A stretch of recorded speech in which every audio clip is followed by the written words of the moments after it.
স্বাগতম সবাইকে। এখন আমরা দেখব তাপগতীয় প্রক্রিয়া বা থার্মোডাইনামিক প্রসেস। আমরা কিন্তু এর আগেও থার্মোডাইনামিক প্রসেস দেখেছি, বাট ওইটা ছিল তাপগতীয় চলক কোনটাকে কনস্ট্যান্ট রাখছি সেটার উপর ভিত্তি করে, সমচাপ, সমতাপ, তারপর সমায়তন, রুদ্ধতাপীয় প্রক্রিয়া। কিন্তু এখন আমরা তাপগতীয় প্রক্রিয়া দেখব কিসের বেসিসে? একটা প্রক্রিয়া গিয়ে আবার ফিরে আসার বেসিসে, তাই না? আচ্ছা, তো প্রথমে আমাকে একটু ক্লিয়ার করতে হবে প্রক্রিয়া ব্যাপারটা কি। প্রক্রিয়া ব্যাপারটা হচ্ছে, ধর আমার কাছে একটা অবস্থা আছে, এই যে একটা স্টেট বা অবস্থা, এটা হচ্ছে একটা স্টেট অথবা অবস্থা। তো এই অবস্থা থেকে আমরা আরেকটা অবস্থায় নিয়ে যাব কোন একটা বস্তুকে। যেমন ফর এক্সাম্পল চিন্তা করতে পারো এটা হচ্ছে আইস, বরফ অবস্থা। আর এটা হচ্ছে কি, চিন্তা করতে পারো এটাকে, এটা হচ্ছে আমার কি, এটা আইস বরফ অবস্থা, আর এটাকে আমরা চিন্তা করতে পারি আমাদের পানি, তাই না? তাহলে একটা অবস্থা থেকে আরেকটা অবস্থায় যাচ্ছে, কঠিন থেকে তরলে যাচ্ছে। তাহলে একটা স্টেট থেকে আরেকটা স্টেটে চেঞ্জ হওয়া বা রূপান্তর হওয়াটাকে আমরা কি বলি? রূপান্তর হওয়া বা চেঞ্জ হওয়াটাকে আমরা বলি প্রসেস। তাহলে প্রসেস কি, দেখো প্রক্রিয়া কি, এই যে একটা অবস্থা থেকে আরেকটা অবস্থায় রূপান্তর হবে অথবা চেঞ্জ হবে, এই প্রক্রিয়াটাকে আমরা বলি চেঞ্জ অথবা রূপান্তর হবে, এই প্রক্রিয়াটাকে আমরা বলি প্রসেস। তাহলে প্রসেস কি?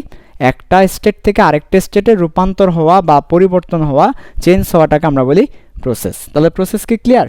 একটা অবস্থা থেকে আরেকটা অবস্থায় যাওয়াটাকে প্রসেস বলে থাকি। এখন তাপগতীয় প্রসেস, তার মানে একটা অবস্থা থেকে আরেকটা অবস্থায় যাবে, এতে কী পরিমাণ তাপের চেঞ্জ হচ্ছে, তাপমাত্রার কেমন চেঞ্জ হচ্ছে, এই ব্যাপারগুলো নিয়ে যে প্রসেস সেটা হবে তাপগতীয় প্রসেস। তাপকে নিয়ে, তাপমাত্রাকে নিয়ে যে প্রসেস সেটা হবে তাপগতীয় প্রসেস। ওকে, এখন আমরা দেখব যেটা, সেটা ভালো করে খেয়াল করো।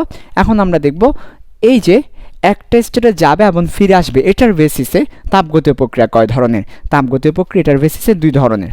কি কি? একটাকে আমরা বলি, দেখো তাপগতীয় প্রক্রিয়া দুই ধরনের এটার বেসিসে। একটাকে আমরা বলি রিভার্সিবল।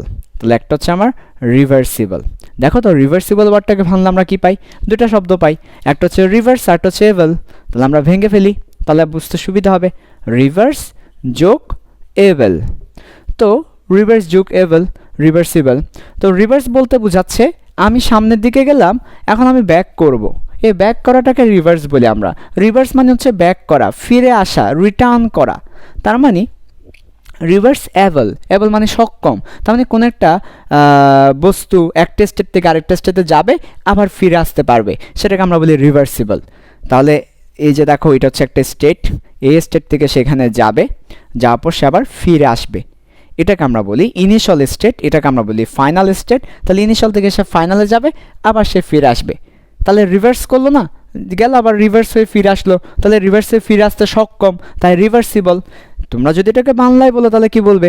উভমুখী, তাই না? অথবা আরেকটা সুন্দর শব্দ আছে যে সে ফিরে আসে, ফিরে আসা মানে প্রত্যাবর্তন করা, সো প্রত্যাগামী, তার মানে সে ফিরে আসতে পারে, প্রত্যাগামী। তাহলে এটাকে আমরা রিভার্সিবল বলি, যে একটা অবস্থায় যাবে আবার ফিরে আসবে, উভমুখী বা প্রত্যাগামী বা রিভার্সিবল। আবার অনুরূপভাবে যদি সে ফিরে না আসে তাহলে নট রিভার্সিবল, নট রিভার্সিবল। তো নট রিভার্স যোগ এবল। নটকে আমরা নর্মালি আমাদের যে কি বলে এটাকে, প্রেফিক্স আছে, প্রেফিক্সে লিখতে পারি আয়ার। নট মানে হচ্ছে আয়ার, তাই আমরা আয়ার লিখলাম, আয়ার দ্বারা নট বোঝায়। কখন আয়ার লিখবো? যখন আর থাকবে, আর এর জন্য আয়ার আসবে, তারপর রিভার্সিবল, তাহলে ইররিভার্সিবল হবে, ইররিভার্সিবল। তো ইররিভার্সিবল মানে কি? Not reversible. তার মানে সে শুধুমাত্র ইনিশিয়াল থেকে ফাইনালে যাবে, কিন্তু ফাইনাল থেকে সে ফিরে আসবে না। তার মানে সে উভমুখী না, কয়মুখী? একমুখী।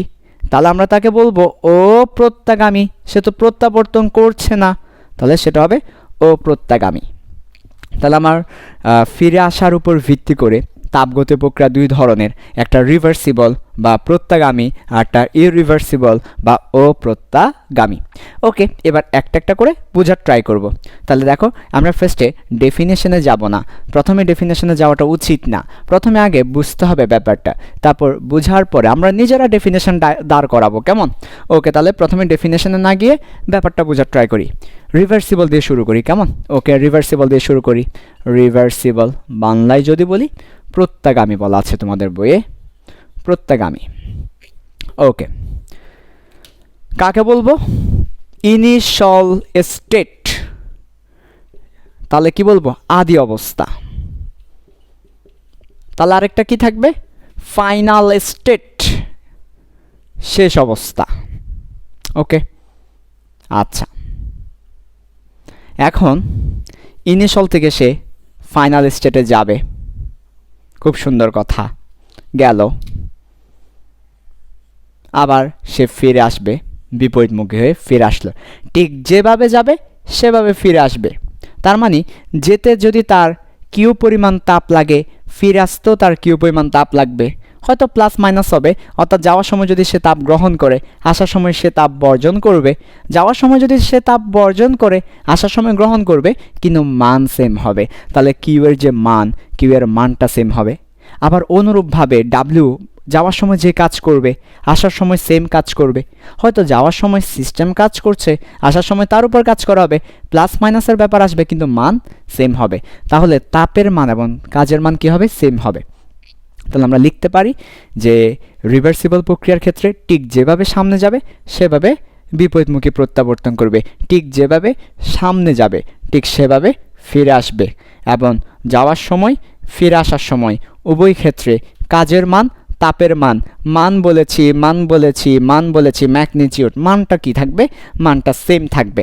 আচ্ছা, খুবই ভালো কথা, দুইটা বৈশিষ্ট্য গেল। এরপরে তাহলে আমরা কয়টা ব্যাপার দেখলাম? দুইটা লিখে রাখবো, লিখে রাখি, হ্যাঁ লিখে রাখি, নাহলে পরে দিয়ে আবার ভুলে যাব, আমি তো ভুলাবো না। তাহলে একটা হচ্ছে ঠিক যেভাবে সামনে যাবে সেভাবে ফিরে আসবে। তাহলে নাম্বার 1, ঠিক যেভাবে সামনে যাবে, ফরওয়ার্ড করবে সেভাবে ব্যাকওয়ার্ডে আসবে, তাহলে বিপরীতে আসবে, যেভাবে সামনে যাবে সেভাবে বিপরীতে আসবে। 2 নাম্বার, সম্মুখমুখী মানে হচ্ছে ফরওয়ার্ড, ও বিপরীতমুখী মানে হচ্ছে ব্যাকওয়ার্ড। উভয় ক্ষেত্রে কি সমান? তাপ ও কাজের মান সমান, ওকে, সমান থাকবে। এটা হবে 2 নাম্বার বৈশিষ্ট্য। তারপর আচ্ছা, মজার ব্যাপার দেখো না, যাওয়ার সময় যদি Q1 হয় আসার সময় যদি Q2 হয়, যাওয়ার সময় যদি W1 হয় আসার সময় যদি W2 হয়, তাহলে আমরা বলতে পারি Q1 সমান Q2, W1 সমান W2। পরম মান দিয়ে দিলাম যাতে তোমরা মনে করো মান মনে করার জন্য পরম মান দিয়ে দিলাম। তাহলে বলো তো তাপ সমান না? তাপের মান সমান না? এটাকে বলা হচ্ছে তাপগতীয় সাম্য অবস্থা। তাপের মান সমান হয়ে যাওয়াটাকে বলি তাপগতীয় সাম্য অবস্থা। তাহলে তাপগতীয় সাম্য অবস্থা বজায় থাকছে, তাপগতীয় সাম্য অবস্থা, থার্মোডাইনামিক ইকুইলিব্রিয়াম মেনটেন করা হচ্ছে এখানে, থার্মোডাইনামিক ইকুইলিব্রিয়াম বজায় থাকছে। ইংলিশ ভার্সনে যারা আছে একটু লিখে নাও, থার্মোডাইনামিক ইকুইলিব্রিয়াম মেনটেন হচ্ছে এখানে। ওকে, 3টা বৈশিষ্ট্য পেয়ে গেলাম। আর কি বৈশিষ্ট্য আছে দেখো তো, আর কি বৈশিষ্ট্য আছে? ইনিশিয়াল অবস্থা, ফাইনাল অবস্থা, যেভাবে যাবে ফিরে আসবে, তাপের মান কাজের মান সেম হবে, তাপগতীয় সাম্য অবস্থা বজায় থাকবে। অনেকগুলো বৈশিষ্ট্য কিন্তু মোটামুটি বলে ফেলেছি। এবার আসো, তাপগতিবিদ্যার দ্বিতীয় সূত্র আমাদেরকে বলে যে যাওয়ার সময়, ওই যে বললাম না যে বেশি তাপমাত্রা থেকে কম তাপমাত্রার বস্তুর দিকে তাপ যাবে, বিপরীতভাবে কিন্তু ফিরে আসবে না। তাহলে তাপগতিবিদ্যার দ্বিতীয় সূত্র আমাদেরকে বলে তাপের প্রবাহ একদিকে হয়, উভয় দিকে হয় না। তাপ বেশি তাপমাত্রার বস্তু থেকে কম তাপমাত্রার বস্তুর দিকে যাবে, ফিরে আসবে না। তাহলে দেখো, এটা হয় ইনিশিয়াল থেকে ফাইনালে যাবে কিন্তু অটোমেটিক্যালি ফিরে আসবে না। তাপগতিবিদ্যার দ্বিতীয় সূত্র আমাদেরকে কি বলে? তাপগতিবিদ্যার দ্বিতীয় সূত্র একটু আগের লেকচারে পড়াইছি। তাপগতিবিদ্যার দ্বিতীয় সূত্র আমাদেরকে বলে যাবে অটোমেটিক্যালি কিন্তু ফিরে আসবে না, ফিরে আসতে হলে মেকানিক্যাল লাগবে। তার মানে অটোমেটিক্যালি এই ঘটনা ঘটবে না। যদি সম্মুখমুখী অটোমেটিক্যালি হয় তাহলে পশ্চাৎমুখী হবে মেকানিক্যালি, যদি সামনে মেকানিক্যালি যেতে হয় পশ্চাৎমুখী হবে অটোমেটিক্যালি। তাহলে একটা অটো একটা ম্যাকা, একটা অটো একটা ম্যাকা, একটা অটো আর একটা ম্যাকা, তাহলে একটা অটোমেটিক্যালি হবে আর একটা মেকানিক্যালি হবে। মেকানিক্যালি মানে মেশিন দিয়ে হবে, অটো অ্যান্ড মেকানিক্যালি। তাহলে পুরোটা চিন্তা করলে স্বতঃস্ফূর্ত কিন্তু না, যাবে কিন্তু স্বতঃস্ফূর্তভাবে ফিরে আসবে না। তাহলে আমরা আমাদের 4 নম্বর বৈশিষ্ট্য যুক্ত করতে পারি। নাম্বার 4, স্বতঃস্ফূর্ত নয়। নাম্বার 4, স্বতঃস্ফূর্ত নয়। ইংলিশ ভার্সনের যারা আছো, নন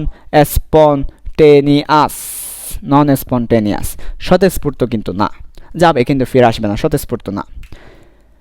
এরপরে আরেকটা বৈশিষ্ট্য আছে, এই প্রক্রিয়াটা খুবই স্লো, ফাস্ট হবে না, স্লো হবে এটা, অর্থাৎ যাবে কিন্তু আবার ফিরে আসার সময় কষ্ট হবে, সময় লাগবে, ফাস্ট না, এটা স্লো। তার মানে 5 নম্বর বৈশিষ্ট্য, এটা খুবই স্লো, ধীর গতি, স্লো। ওকে, তাহলে এই হচ্ছে রিভার্সিবল প্রক্রিয়ার বৈশিষ্ট্য, পরীক্ষায় আসতে পারে। প্রত্যাগামী প্রক্রিয়ার বৈশিষ্ট্য বলো, তাহলে যেভাবে যাবে ফিরে আসবে, তাপ এবং কাজের মান সমান হবে, তাপগতীয় সাম্যাবস্থা বজায় থাকবে, কিন্তু পুরো প্রক্রিয়াটা স্বতঃস্ফূর্ত হবে না এবং এটা স্লো প্রক্রিয়া হবে। এই 5টা বৈশিষ্ট্য অন্তর দিয়ে ফিল করো, পরীক্ষার খাতায় মুখস্থ না করে ফিল করে করে লিখে দিবে এই একটা জায়গা থেকে। এবার ডেফিনেশন দাঁড় করাবো, চলো ডেফিনেশন। ডেফিনেশনের সিস্টেমটা হচ্ছে আগে বোঝা, তারপর লেখা, মুখস্থ করা না। অথচ আমার দেশের ছেলেমেয়েরা ডেফিনেশন মুখস্থ করে, তারা আমি বুঝি না, বুঝে কুল পাই না, কিসের ডেফিনেশন মুখস্থ? দেখি তোমরা বলো তো ডেফিনেশন কী হবে? যেভাবে সামনে যাবে সেভাবে বিপরীতমুখী প্রত্যাবর্তন করবে এবং উভয় ক্ষেত্রে তাপ এবং কাজের মান সমান থাকবে, এটাই ডেফিনেশন। তাহলে সম্মুখমুখী ও বিপরীতমুখী প্রক্রিয়া বিদ্যমান, মানে সম্মুখমুখী এবং বিপরীতমুখী প্রক্রিয়া থাকবে এবং উভয় ক্ষেত্রে তাপ ও কাজের ফলাফল, এই কাজের মান, ফলাফল না, তাপ ও কাজের মান কি হবে? সমান হবে। ইংলিশ ভার্সনে যারা আছো তারা লিখবে, ঠিক আছে, তারা কি লিখবে? ফরওয়ার্ড অ্যান্ড রিভার্স অথবা ব্যাকওয়ার্ড, যে কোনো একটা, ঠিক আছে, এক্সিস্ট করে। ফরওয়ার্ড এবং ব্যাকওয়ার্ড প্রসেস কি করবে? এক্সিস্ট করবে এখানে। অ্যান্ড হিট অ্যান্ড ম্যাগনিটিউড বলতে পারো, যেটা আবার দিক চিন্তা করতে পারো। সো ম্যাগনিটিউড কিসের? হিটের এবং ওয়ার্কের। Magnitude of heat and work in each stage, অর্থাৎ উভয় ক্ষেত্রে কি থাকবে? সেম। তাহলে হচ্ছে ইচ স্টেজে উইল বি সেম, সেম হবে। তাহলে বলা হচ্ছে সম্মুখমুখী এবং বিপরীতমুখী দুটাই বিদ্যমান থাকতে হবে। আচ্ছা, এমন যদি হয় সামনে আছে পেছনে নাই, সেই ইনিশিয়াল থেকে ফাইনালে যাবে, ফাইনাল থেকে ব্যাক করবে না, বিপরীতমুখী বিদ্যমান নাই, তার মানে রিভার্স এক্সিস্ট করে না, তাহলে কিন্তু সেটা প্রত্যাগামী হবে না, রিভার্সিবল হবে না।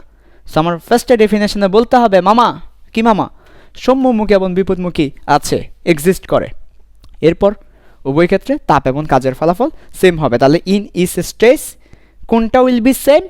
Magnitude of heat and work will be same প্রত্যেকটা স্টেজে। ওকে, সো এটা হচ্ছে আমার রিভার্সিবল প্রসেসের ডেফিনেশন, যেটা পরীক্ষায় লিখবো এবং ছক্কা মারবো, এক ফোঁটাও মুখস্থ না, বুঝে বুঝে। সম্মুখমুখী বিপরীতমুখী বিদ্যমান, উভয় ক্ষেত্রে তাপ ও কাজের ফলাফল সমান হবে। ঠিক আছে, 2 নাম্বারের জন্য যদি আসে বৈশিষ্ট্য লিখে দিব, 1 নাম্বার জন্য যদি আসে এই ডেফিনেশনটা লিখে দিব। এবার চলে আসো ইররিভার্সিবল। সো অপ্রত্যাগামী প্রক্রিয়াটা দেখব, ইররিভার্সিবল প্রসেস। ওকে, বুঝতেই পারছো একটা পাল্লা আর একটা পারা কিছুই না, এটাতে বিপরীতমুখী বিদ্যমান থাকবে না, তাপ ও কাজের ফলাফল সমান হবে না, এটাতে তাপগতীয় সাম্যাবস্থা বজায় থাকবে না, এটা খুবই ফাস্ট প্রসেস হবে, এটা অটোমেটিক্যালি ঘটবে, ওই ব্যাপারগুলোই তো আসলে এখানে আসবে। তাহলে এখন আমরা দেখব ইররিভার্সিবল। ইররিভার্সিবল তার মানে অপ্রত্যাগামী। ওকে, আচ্ছা, তাহলে অপ্রত্যাগামী প্রক্রিয়ার বৈশিষ্ট্যগুলো বলো। ডেফিনেশনটা তো লিখবো, ডেফিনেশন লেখার আগে বৈশিষ্ট্যগুলো একটু বলে ফেলো। তাহলে বৈশিষ্ট্য হবে কি? বেশি বড় এঁকে ফেললাম, তাহলে একটু ছোটো করে আঁকি। তাহলে দেখো জায়গা এমনি কম, তার মধ্যে বড় আঁকা যাবে না। এটা হচ্ছে মনে করো ইনিশিয়াল স্টেট বা আদি অবস্থা, এটা হচ্ছে মনে করো ফাইনাল স্টেট বা শেষ অবস্থা। তার মানে সে শুধু ইনিশিয়াল থেকে ফাইনালের দিকে যাবে, কিন্তু ব্যাক করবে না, no back, no back, no reverse, কোনো রিভার্স থাকবে না। আচ্ছা, তো বৈশিষ্ট্যগুলো বলে ফেলো। তাহলে বৈশিষ্ট্যগুলো কি কি? বৈশিষ্ট্যগুলো বলে ফেলো। তাহলে 1 নম্বর বৈশিষ্ট্য হচ্ছে বিপরীতমুখী বিপরীত হয়ে প্রত্যাবর্তন করে না, তার মানে ডাজন্ট রিটার্ন ইন রিভার্স, রিভার্সে সে রিটার্ন করে না। Okay, doesn't return in reverse. 2 number, তাপ ও কাজের ফলাফলটা সমান হয় না, তার মানে তুমি এভাবে গেলে যে Q1 পাবা, যদি আসেই তো না সে, আমার তো তাকে আসতে হবে ফিরে। যদি কখনো তুমি নিয়েও আসো Q2 Q1 সমান হবে না, Q1 not equal to Q2, W1 not equal to W2, যদিও আসে না, জোর করে নিয়ে আসলে আসবে না, কখনোই আসবে না, সে সম্ভব না। একটা গ্লাসকে ভেঙে ফেলছি, ওই ভাঙ্গা গ্লাসকে জোড়া লাগাতে পারবে? ফেভিকল 100টা দিলাম তোমাকে, যাও 100টা ফেভিকল নাও, লাগাই আসো। একটা গ্লাস ভেঙে ফেলছো, সকিনারে দেখতে গিয়ে গ্লাস ভেঙে ফেলছো, চিন্তা করে এবার কত বড় খারাপ তুমি। সকিনার দিকে তাকাইছো, গ্লাস ভেঙে গেছে, লাগাই আসো, 100টা ফেভিকল দিব, সম্ভব না। তার মানে এটা তা প্রত্যাবর্তন করবে না। এই যে গ্লাস ভেঙে যাওয়াটা হচ্ছে একটা কি অপ্রত্যাবর্তী প্রক্রিয়া। গ্লাস ভেঙে গেছে, জোড়া লাগবে না, আর ফেভিকল 100টা দিলেও লাভ নাই, তাহলে আসবেই না, ফিরে আসবে না। তারপরেও লিখে রাখলাম আর কি যে কাজের মানটা সমান হবে না। 3 নাম্বার, তো তাপের মান যদি সমান না হয় তাহলে কি তাপগতীয় সাম্য অবস্থা বজায় থাকবে না। তারপর এটা কি স্বতঃস্ফূর্ত? গ্লাস ভেঙে গেছে, এটা তো স্বতঃস্ফূর্ত, তারে জোড়া লাগাইতে হলেই তো কষ্ট হয়ে যাবে, তাহলে এটা স্বতঃস্ফূর্ত প্রক্রিয়া। তারপরে ঘর্ষণ, তারপরে মনে করো লোহার মধ্যে মরিচা ধরেছে, এখন তুমি মরিচা বাদ দিয়ে লোহাকে ফ্রেশ করে ফেলো, পারবা না, তাহলে এটা হচ্ছে স্বতঃস্ফূর্ত প্রক্রিয়া। ওকে, মানুষের হায়াত কমে যাচ্ছে, এই যে আমি বুড়া হয়ে যাচ্ছি, দেখো বুড়া হয়ে যাচ্ছি না আমি, বয়স হয়েছে না আমার, বুড়া হয়ে যাচ্ছি, এখন এটাও কিন্তু অপ্রত্যাবর্তী প্রক্রিয়া, আমাকে কিন্তু আবার আগের জায়গায় ফিরে নিতে পারবা না, টাইম মেশিন দিয়েও লাভ নাই। তাহলে স্বতঃস্ফূর্ত প্রক্রিয়াটা অপ্রত্যাবর্তী প্রক্রিয়া, স্বতঃস্ফূর্ত প্রক্রিয়া, স্পন্টেনাস প্রসেস, স্পন্টেনাস। তাহলে হচ্ছে এটা স্বতঃস্ফূর্ত, তাপগতীয় সাম্যাবস্থা বজায় থাকবে না, তাপ এবং কাজের ফলাফল সমান হবে না, বিপরীতমুখী হয়ে প্রত্যাবর্তন করবে না, করবে না। তাহলে আমরা ডেফিনেশন হিসেবে বলবো কি, যে প্রক্রিয়া বিপরীতমুখী হয়ে প্রত্যাবর্তন করে না, এতটুকু বললেই হবে, আর কিছু বলার দরকার নেই। যে প্রক্রিয়া বিপরীতমুখী হয়ে প্রত্যাবর্তন করবে না তাকেই আমরা অপ্রত্যাবর্তী বলবো। যার ইংলিশ ভার্সনের আসলে লেখাই আছে ডেফিনেশনটা, doesn't return in reverse, the process which doesn't return in reverse is call reversible process. Okay, তো এই হচ্ছে তাপগতীয় প্রক্রিয়া সম্পর্কে জানলাম। উদাহরণ না দিলে অসম্পূর্ণ থেকে যাবে, উদাহরণ দিতে হবে। এখন আসো উদাহরণে। তাহলে অপ্রত্যাবর্তী প্রক্রিয়ার উদাহরণ হচ্ছে এই যে গ্লাস ভেঙে যাওয়া, লোহায় মরিচা ধরা, যেসব জিনিস আসলে আর কখনো ব্যাক হবে না, ওই সব জিনিসকে আমরা ইরিভার্সিবল বলবো। আর রিভার্সিবল হচ্ছে কোনটা, যেমন একটা পানিকে তুমি, একটা বরফকে তুমি গলিয়ে পানি করেছো, ওই পানিটাকে ফ্রিজে রাখো, ওটা আবার বরফ হবে, তাহলে পানি গলে বরফ হওয়া, বরফ গলে পানি হওয়া, এটা হচ্ছে প্রত্যাবর্তী প্রক্রিয়া। তারপর একটা স্প্রিংকে তুমি টেনে ছেড়ে দিয়েছো, ওইটাকে আবার সংকুচিত করেছো, তাহলে স্প্রিংকে প্রসারণও করা যায়, সংকুচনও করা যায়, তবে একটা কি মেকানিক্যালি আর একটা অটোমেটিক্যালি, তাহলে সেটা প্রত্যাবর্তী প্রক্রিয়া। তাহলে যাদেরকে আবার আগের জায়গায় নিয়ে যাওয়া যায়, সেটা অটোমেটিক্যালি হোক মেকানিক্যালি হোক, তাহলে সেটা হবে প্রত্যাবর্তী প্রক্রিয়া। যেমন একটা গ্লাস ভেঙে গেছে, কোনো মতেই তাকে আগের মতো করা যাবে না, কোনো মতেই না, যদি যাই সেটা প্রত্যাবর্তী হয়ে যাবে, যদি করা না যায় প্রত্যাবর্তী হবে না। তো এটাই আর কি উদাহরণগুলো মোটামুটি দেখতে পারো, এই আর কি। তো তাপগতীয় প্রক্রিয়ার ব্যাপারগুলো হচ্ছে এটা।